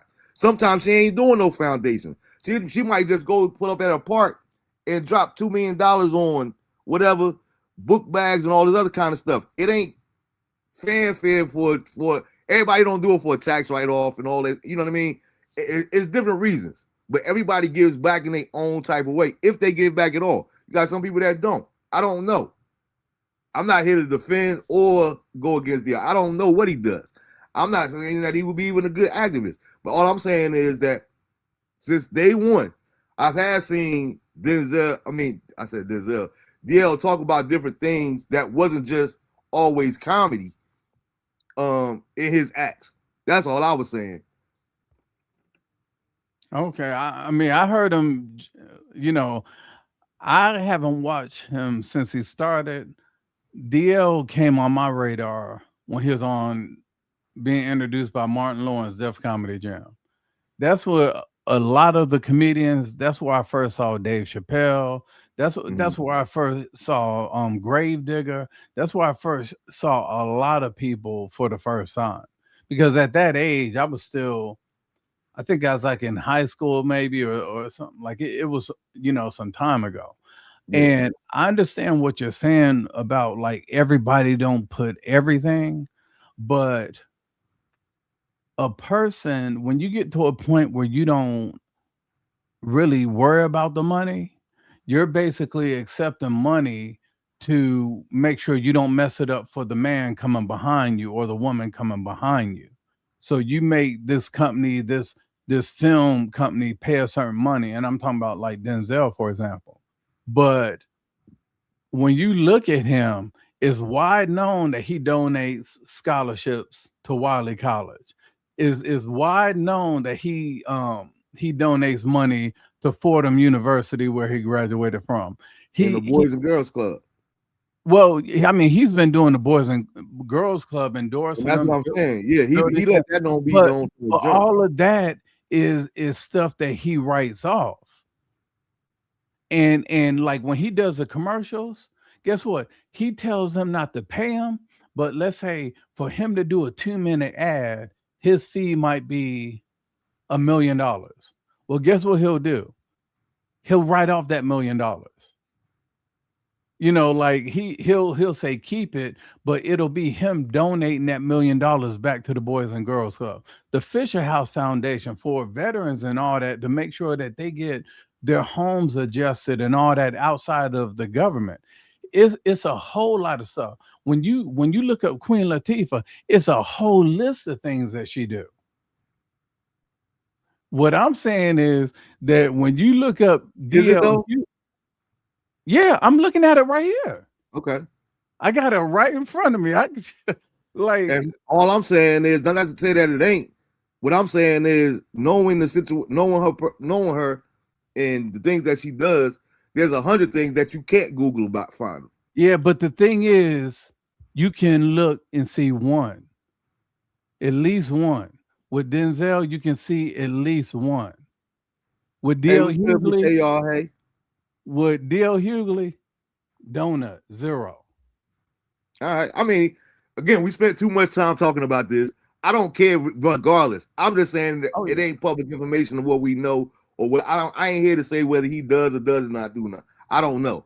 Drew said the original meaning of the N word is royalty, teaching, teacher, wisdom. The N word with white means we ignorant.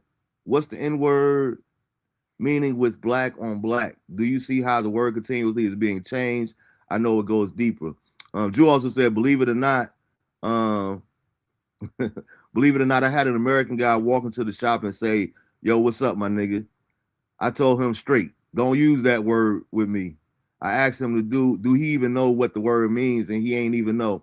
I stopped using the word over 28 plus years ago, so I don't let no one use it towards me. Nigga is not a guy in these words, and this is why I say we encourage others to use it. I agree. I respect that, Drew. I respect that totally. For me, all right. So, and this is why I said I'm kind of contradictory. I have mixed emotions about the word. Again, don't. However, I do feel like it's too much in the music, and how could you expect all these people from different races, different backgrounds, so to speak, listen to different artists that's all every other word is nigga this, nigga that, and then they gonna just not sing along with the song or not buy this music and all that did. So I do believe that it has to be done with a responsibility. To Drew point, if we do away with the word period, then we ain't got to worry about that. We ain't got to have that kind of thing. I know, but again, that's based off of what I believe and how I feel. I know everybody don't feel that way. You know what I mean? So therefore, I'm not going to hold somebody else to my standards based off of my principles and things of that nature there. However, again, it does bother me. It bothers me. That word bothers me more than anything else in these type scenarios. Okay. I work at a place. We got black, we got white, we got old, we got young. Right? I hate when we having a conversation and the word is being tossed around amongst us, and a white individual comes to be a part of that same conversation, and other black people still choose to use that word around them. You see what I'm saying? Like with me, even though I use the word, I don't use the word half as much as I used to.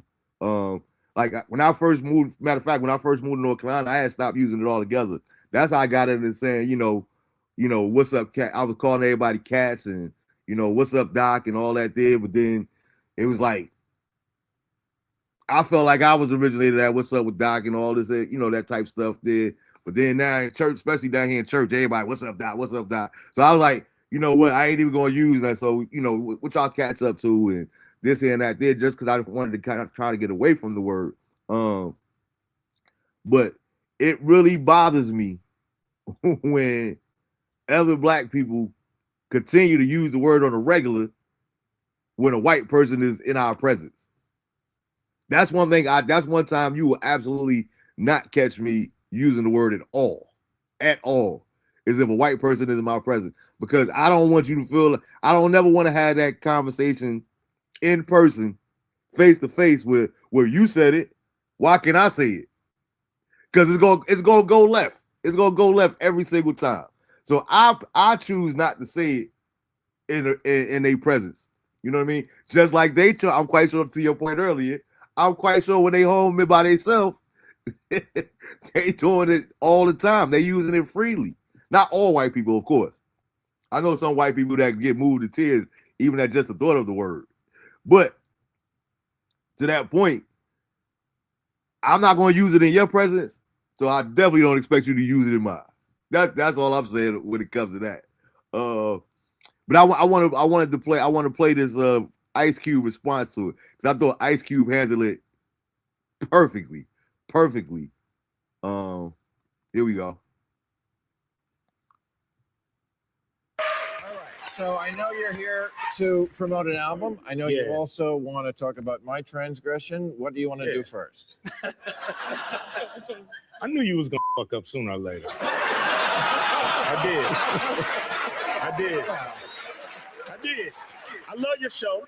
You got a great show. Thank you. You know, but you be bucking up against that line a little bit. You know, you got a lot of black jokes.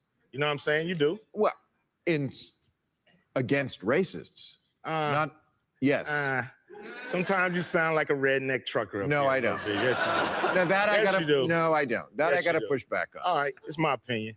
Okay, it is. My thing I've is never this. heard that opinion before. But My thing is this, you know, and I'm cool with you. I like your show, to be honest. I just want to know two questions. What made you think that it was cool to say that? you know, I just. That's one question. I just explained. There was no thought put into it. Obviously, I was telling Dr. Dyson, comedians, they react. And it was wrong, and I apologize. More than that, I can't do. I accept your apology, but I still think we need to get to the root of the psyche, because I think it's a lot of guys out there who cross the line because they a little too familiar, or they think they too familiar, or it's guys that, you know, might have a black girlfriend or two that made them some Kool-Aid every now and then, and they think they can cross the line, and they can't. You know, it's a word that has been used against us. It's like a knife, man. And you can use it as a weapon, or you can use it as a tool. It's been used as a weapon against us, by white people. And you're not gonna let that again. Because it's cool.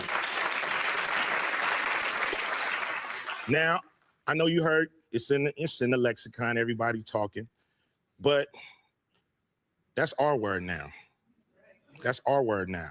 And you can't have it back. I know they trying to get it back.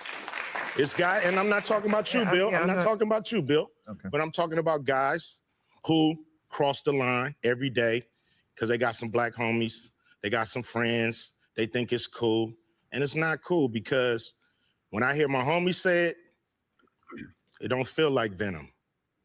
When I hear a white person say it feel like that knife stabbing me, even if they don't mean it. So, you know, I like your show, and it's a great show. And I just don't know sometimes, is this a political show or is it a show about jokes? And sometimes the jokes, I understand the format, and, you know, you guys say it's a comedian show, but this to me is a political show. And I think you just have to not step on some of the political messages that you're saying with a joke, because some things just ain't funny. You know what I mean? This is real right here that we're going through. And I'm not trying to get on your case, Bill. I'm telling you, I like your show, I like you. But I think this is a teachable moment, not just to you, but to the people that's watching right now. You know what I'm saying? Dude, I think the people watching right now are saying that point has been made. Not by me. Okay. All right, man. But you made it. I made it. I'm done. And we can laugh now. We can tell jokes. Okay. Would you like to? All right. So that's the thing. That was enough of it saying. That was the thing right there for me. It bothers me at this age I am now when, let's say for example, never even met her, but let's say for example, your wife was around and I don't talk to her. I speak out of respect, but I don't hold no conversations with her. And she asked me one day, "Well, why don't you talk to me?" And I said, "Because I think you rude, or I don't think you know how to talk to people." Right? And she said, "Well, why you say that?" And I said, "Because of this here, and that there." When her response is, "Well, that's just the way I talk." When people use that stuff like that, they would have that demeanor. If I'm letting you know that something you said or something that you did, it bothered me as an individual, and your position is you take the position that, well, like it or leave it, but that's just the way I am, and I'm not going to change who I am for nobody or whatever. I don't even associate with people like that. You know what I mean? And Bill Maher's whole body language, even while he was sitting there listening to that, that's what I perceived. That's what I got from it. You know, even that's your opinion, but I've never heard that opinion before. Well, of course, you never heard Ice Cube's opinion before on it. You know what I mean? Like, and just because you haven't heard that opinion, nobody ever told you that's how they felt. I'm quite sure Ice Cube wasn't the only person that felt that type of way, whether you heard it or not. But for that to be your disposition, and then at the end, well, I think that has already been addressed.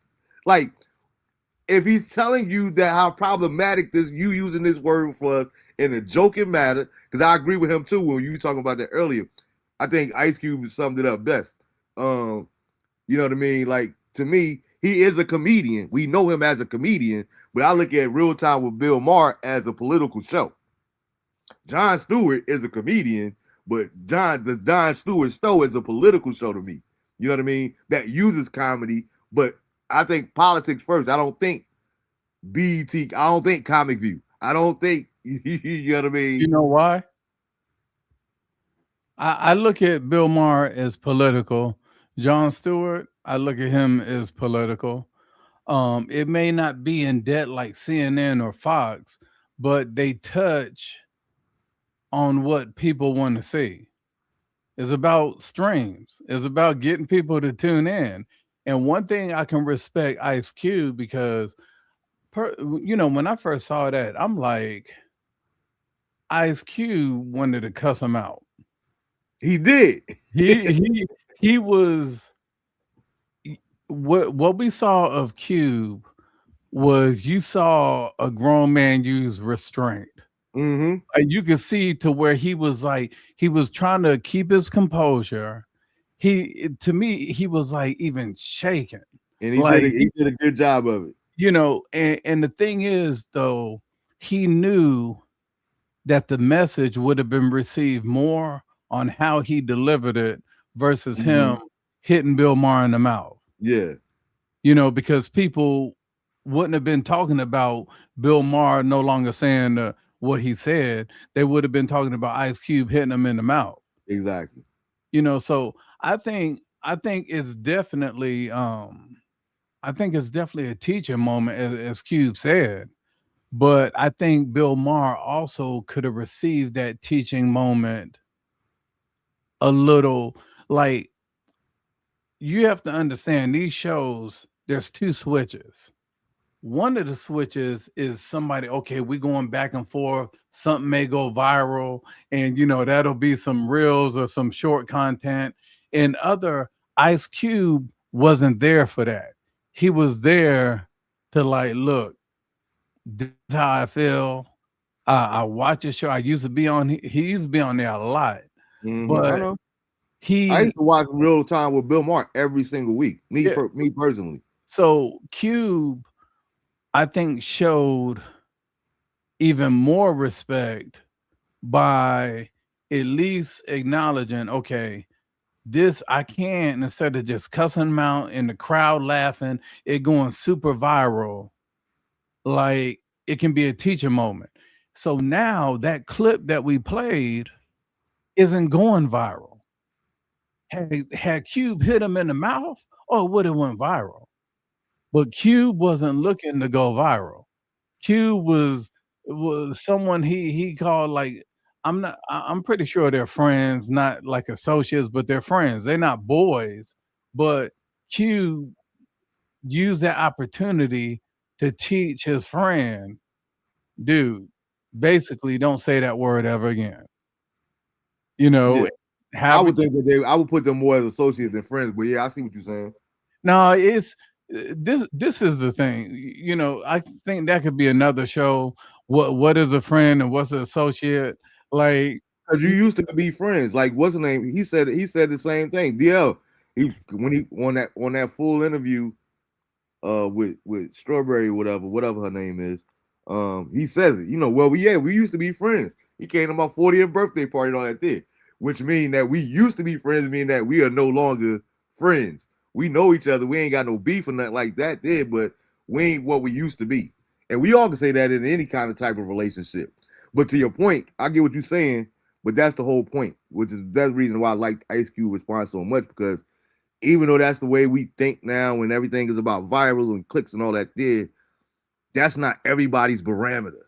Everybody's not trying to go viral. I'm not trying to go viral or get nationally syndicated on this show right here. If it happens, it happens. That's not the goal. That's not the end game for me. I just wanted to create a space where people can come and have good conversation. Period. Whether I get money from it or not. So that's not my thing. And everybody, why would you become a podcaster and not try to get paid and try to monetize and all this other kind of stuff? Because that ain't my thing. If that's what you want to do, that's what you can do. But everybody has different reasons for why they do what they do. Even though society would try to dictate and tell you, man, listen, man, you need to get you some sponsors. You need to have somebody come on and get, you know what I mean? They pay for ad sponsors. I know all of this already, but guess what? That ain't who I am. That ain't what I want. You know what I mean? I don't care about the viral moments. I don't care about the clickbait. I don't care about none of that type stuff there. But that's just me. Well, you just missing out. Then guess what? I'm just missing out. But I still go to sleep every night with a peaceful mind, all that kind of stuff.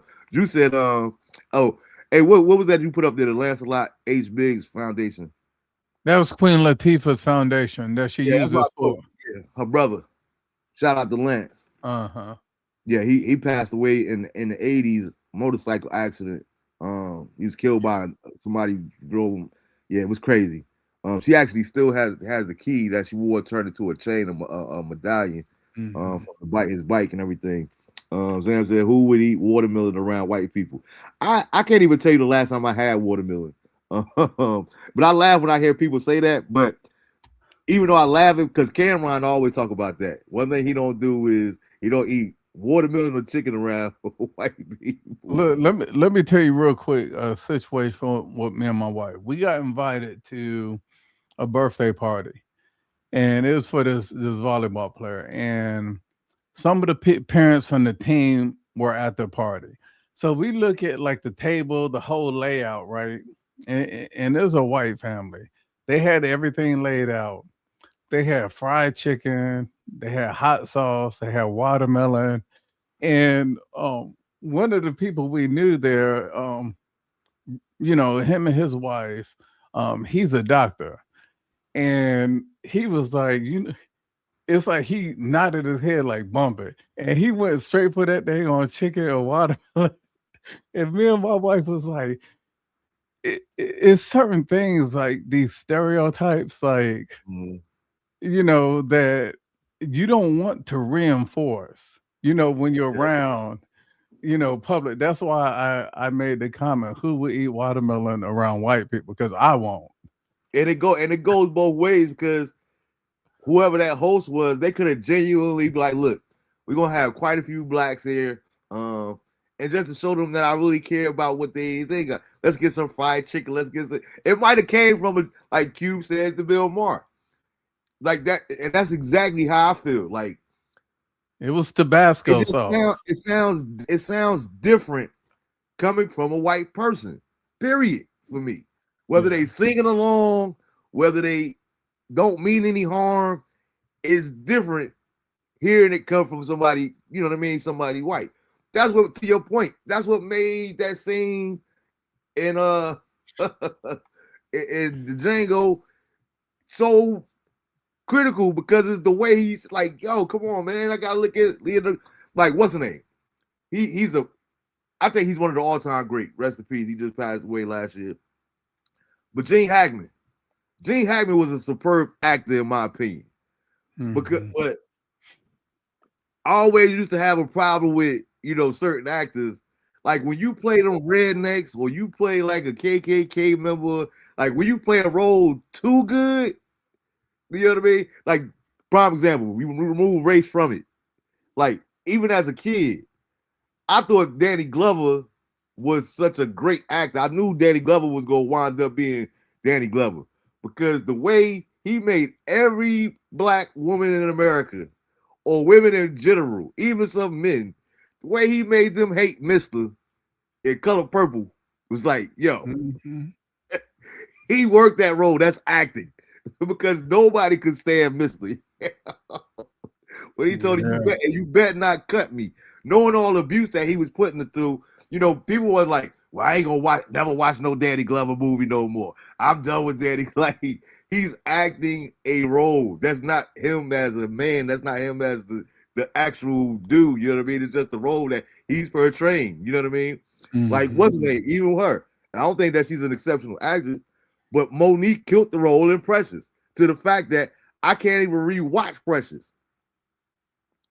Precious was so dramatic for me, but the way Monique played that role, so cold-hearted as a mother, and just so it was like, yo, I would never watch that movie again.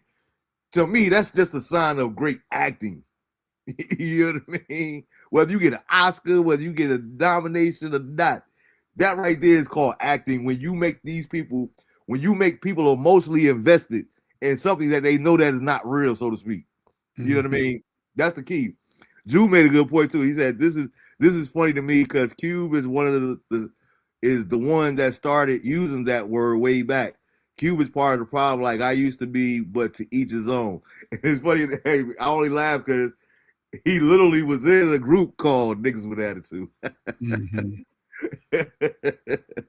So it was like everybody NWA. Now, how many white people actually say what NWA mean around black people versus when they by themselves? That's my whole thing. You know what I mean? Who we are publicly always isn't who we are privately. And that's the issue that I have a lot of times when it comes to things like that there. I don't care what your public perception is. People used to always ask me, why do you like Northern? And then we get ready to get out of here. But a lot of people would always ask me when it comes to racism in the North versus the South, like I would always say, I like our races up north better than the ones down south. And they were like, what you mean by that? I said, because I don't live in Arkansas, I don't live in North Carolina. You know what I mean? I don't live in Jersey.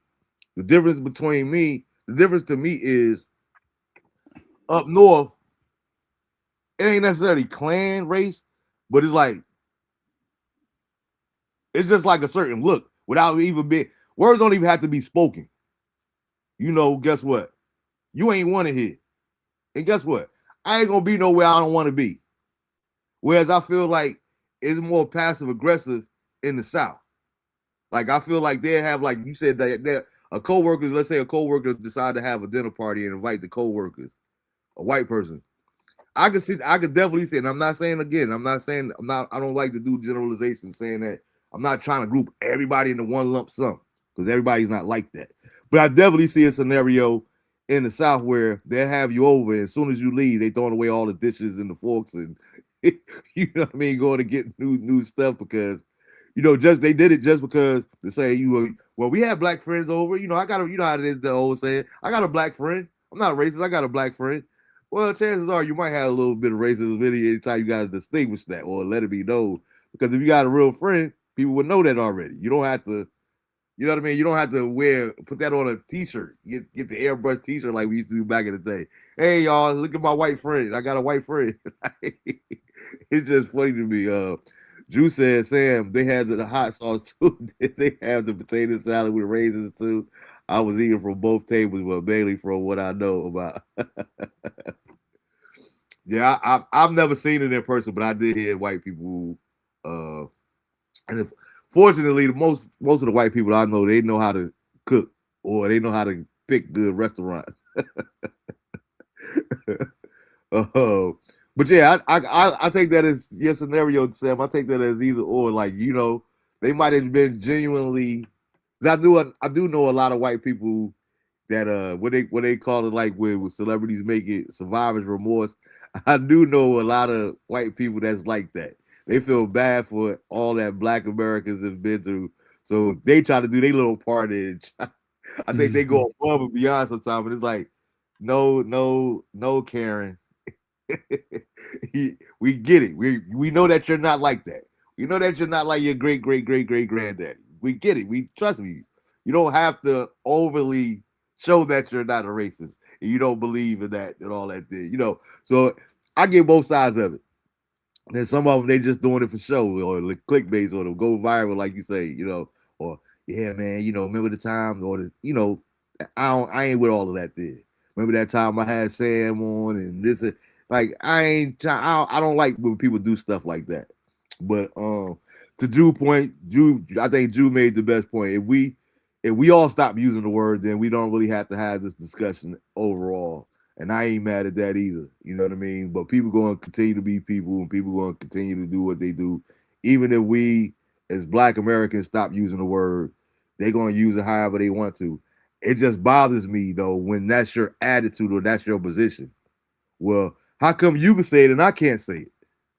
Mm-hmm. That's going to be problematic with me with our relationship going forward. Because it's letting me know, even though it's not, we had like double standards don't exist. We see it all the time when it comes to males and females. You know what I mean? So let's not act like double standards don't exist across the board. But when that's your position, why is it that it's so bothersome that you can't say this word? That's the issue that I have. Like, what's the underlying, what's the intent? Why is it so mandatory for you to be included in using this word? And that's why they say nowadays, FAFO. If you want to say that word that bad enough, by all means, have at it. But I promise you, you say it in the right places, there's going to be some consequences and repercussions. That's all I'm going to say. So proceed with caution on how you use the word white American. But yeah, man, we're going to get ready to get up out of here. I appreciate everybody for tuning in. Howard did win. Howard did advance to get blown out by whoever the number one seed is in the bracket. So shout out to Howard. And shout out to Speedy Claxton and my boy Rod Strickland, 2 New York point guards, coaches now, coaching in March Madness. So that's pretty cool to see, 2 New York legends and cats that we remember at our age as players actually being in, because I didn't even realize Rod was coaching until I seen it that they had made the tournament. I read a nice little article and seen the interviews and whatnot. So shout out to them. Shout out to everybody else. Hope everybody does successful on their brackets. I'm excited about March Madness. I think for me, March Madness is the last. How do I say it? It's the last thing in sports that's like full of integrity, that hasn't lost its integrity to me. Of course, it's business and all that there, the destruction, all that there. But I think this is the last authentic where kids get to be their kids. And, we know how it goes in the bowl games nowadays. It's all about the money. It used to be 4 bowls that mattered. Now we got 72 bowl games. You got so it's like it's lost its credibility and integrity to me. But March Madness is still this staple, and it's like always good to see these kids, knowing that some of them may never pick up a basketball again, and this is like the highlight of their athletic achievements in life. So it's always something beautiful to watch for me personally. So I'm gonna really enjoy March Madness. They were laughing at me at work because I was telling them, for like the last 15, 20 years, Thursday and Friday, I used to actually pick my vacation so that I could sit there and watch Thursday and Friday. And it took after about 10 years in, Sam, I was like, you know what? I could just take those 2 days. I don't have to take off the whole week because only Thursday and Friday is the only games that it's going to be all day long. You know what I'm saying?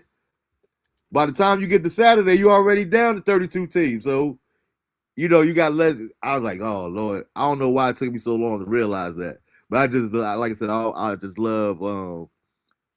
love March Madness and getting to know see these kids live out their dreams and different things of that nature there, and learning about different people who might potentially go to the NBA and get to see who dominates in the tournament. Because everybody always talk about it when it comes to sports and athletics. Everybody can't handle when those lights come on. You know what I mean? I know a lot of people that can perform and practice they kill, but in the actual games when there's people in the stand, like, where's this dude at? We need that dude. Like, everybody don't have that. So that's one thing I like to see about March Madness too. You get to see some dogs and like, all right, this kid right here, we might need to look out for him in this one and that there.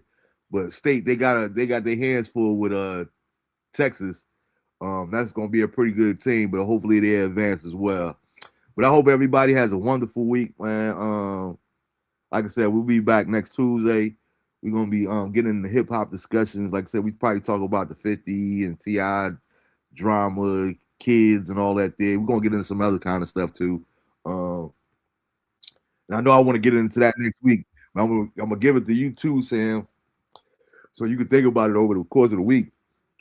I was thinking about how you know, ironic. I always remember. I've been trying to find it, but it's funny that I can't find it anywhere. I'm gonna keep on doing some more research.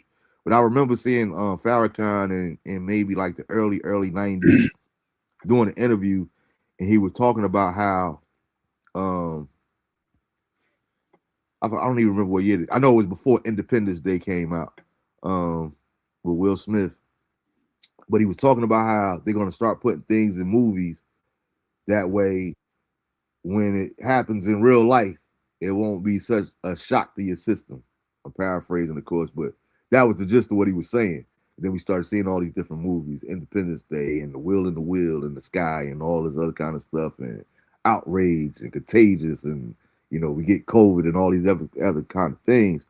And I was just having a thought, and like I said, we probably get into that because my cousin that's gonna be on, he's a big Marvel dude. He's the one that got me into the Marvel, and I haven't got into the comics, but I watch all the movies and series and stuff now. I'm watching Daredevil now, and it made me think about like, how they be saying, what's the saying nowadays? No, they ain't playing in our face like that. But I'm thinking about like the Epstein files and all these different things that we starting to hear about and all this other kind of stuff. We know that human trafficking is nothing new. That's something that's been going on since the beginning of the time, and all I think sadly will always exist. But it's like funny to me how we seeing all these different things, and you see some of these Disney series. Marvel is owned by Disney now. To see how they're taking children, and like, have they been telling us or dropping clues all along?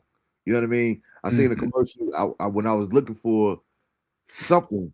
I seen an old movie that I've never even seen, even from the 80s, where George Burns, if everybody, for those that I'm telling my age for real, but for those that remember, George Burns is a movie where he takes in Brooke Shield, so to speak, takes under his wing, and is like,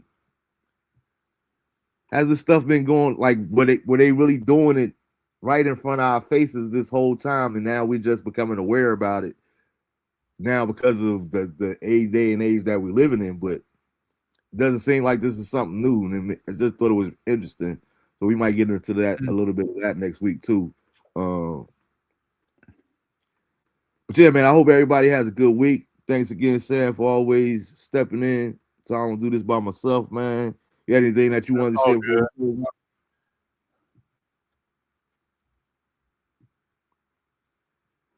You got anything you wanted to share before we get out of here? Oh no, as always, I just enjoyed. I like seeing the comments of people, and I actually like being able to put the video on so people can get a little bit more context of what we were talking about. Yeah, man, I really appreciate that, man. Like, yeah, you don't messed up showing me that now too, man. You go, I'll be sending you stuff throughout the week when you gonna be on, man. Like, yeah, hey, Sam, get this one queued up and ready, man. But yeah, man, Hey, I really appreciate you, man. I don't take you for granted, man. I really appreciate you, it goes both ways, both ways. no doubt, man. But y'all have a good weekend, man. We everybody stay safe as far as this weather in North Carolina. I tell people all the time, North Carolina is the only state that I've ever been to where you can have all 4 seasons in one day. Last week it was 82 degrees. You woke up, it was 33 degrees. Like, like so don't get sick, don't get pneumonia. Be careful, make sure you dress appropriately. Check the weather reports to see what the weather's gonna be like. Funny thing about that before we get out of here, I remember saying when I first went to high school, I didn't want to go to. I had went to private school all my life, going up into high school, and Newark was kind of rough. So I had no shame as an adult. They like I didn't want to go to public school in Newark. So my mom brought me down to North Carolina because I actually took the test to go to Arts High, which is it's like our fame in Newark. I had passed the test to get into that, which is actually the high school that shout out to Michael B. Jordan. Michael B. Jordan, that's where he graduated from. Him, Tisha Campbell, Savion Glover, the tab. There's quite a few people. So I took the test to get in there, but I'm like, it's still in Newark. I want to go down south. I want to try high school down south where nobody knows me. It might be a little bit safer environment. And the very first day of school, we had the bus stop. Cause I'm like, it's cool to ride a school bus. The school and high school down here. Like, we ain't even had school buses. We didn't even have buses in Jersey, in Newark. Like, you either walk to school or you call public transportation, whatever. But the first day, we on the bus stop, dude. I'll never forget it. I had on these brown corduroy pants. I had my nice little sweater that I had got for the first day of school. Got the leather stripes on it. I'm out here looking fly, right? Get to the bus stop, everybody, now mind you, it's like 35 degrees, like about 35, 39 degrees, somewhere around there. And I'm looking at all these white kids they got on penny loafers and shorts. Want to have a hoodie on here and there, t-shirts. I'm like, yo, it's freezing cold. Like, why is they dressed like that? Thinking they crazy. I'm doing a whole comedy skit in my mind on sitting here on the bus. Lunchtime came, bruh. I was sweating bullets. And I got up to 80 by lunchtime. And they was looking like, yeah, you was laughing at us, but we've been laughing at you the whole time because you gonna come up out of them clothes. Yeah, they had them. They was wearing them Sperry's, Man, listen, bro. them boat shoes. Yeah, man. Then come lunchtime, bro. I had my bugle. I had on some bugle. I had bought me some new bugle boys. Remember bugle boy shoes that back in the day? Had on my bugle boys, man. But man, I just knew I would fly, man. Come lunchtime, boy, I was sweating like a slave, boy, on the slave shit, man. It was so hot. I was like, I learned, okay, that in North Carolina, you can dress for what the weather's gonna be, not what it is right now. So y'all make sure y'all check that weather report, man. But stay safe, stay healthy, man. Love on each other while you can, man. Be real intentional about letting somebody know how you feel about them and what they mean to you. Thanks again, Tanya, for stopping through. Miss Hey Y'all, hey. She always get a kick when I call her that. It's real good seeing you in the comments. Drew, as always, I love you, bro, man. Keep doing what you're doing, man. I saved your TikTok the other day from the lesson that you taught, the last lesson that you taught. I got to go back and watch it. I said, matter of fact, I'll probably watch it after we get out of here in a minute. But keep doing what you're doing, man. I'm mad proud of you. Look forward to seeing you all next week. Everybody have a safe weekend. And as usual, I'm signing off. DeAndre and Lisha know that Daddy loves you intentionally, but I also love you unconditionally. Till next week, peace.